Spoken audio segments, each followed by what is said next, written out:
So what's going on, guys? I really wanted to bring you guys this topic because of what's going on right now, right? Apple is trying to get rid of ads and basically get rid of 44% of personalized ads that we see on the internet.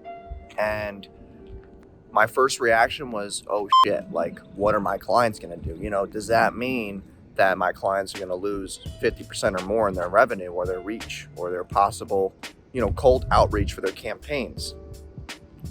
But then I realized, I said, I don't really think that they're going to allow small businesses to suffer like this once again. They've already been hit by the pandemic.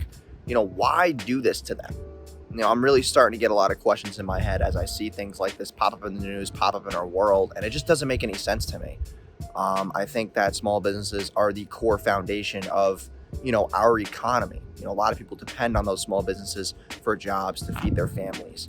And then you just want to give us, this small $600 bill, and just all these things in our world right now are all coming so fast and rapid. And it's really hard for, people like us to just react. We have to react to things like this, and we have to, either pivot or whatever the case may be. And a lot of local businesses, they can't really run YouTube ads effectively.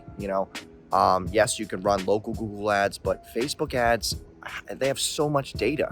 And it's just unfortunate that all these things are happening, censorship and all this. I really just want to bring this to your guys' attention, and just for more of an informative kind of video. Just think about these things that are happening in our world and how you can pivot and how can you change your business model and how can you ultimately, make this a blessing in disguise. So I really hope you guys, take this into account. Maybe you run an agency like me. You have a lot of clients who depend on Facebook ads heavily.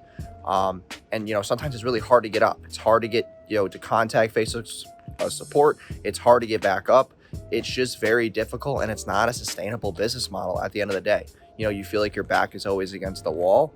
And even though that's what business is all about, at the same time, it's like, come on, we're giving you our money. We want to advertise with you because we know that you're the best source of traffic right now. And it just really stumps me because they don't even want to take our money. And that's when there's other things going on in the back end. And, I'm not into this whole conspiracy theory thing. I'm not into politics. So don't start some political thread down below. I'm not going to answer it. I don't really do any of that stuff. But I really just wanted to bring this to your attention because it's something that you should be thinking about if you're trying to start a business in 2021 is, how are you going to navigate the space when a lot of platforms are trying to limiting your growth? So hope you guys enjoyed today's video, and I'll see you guys in the next one.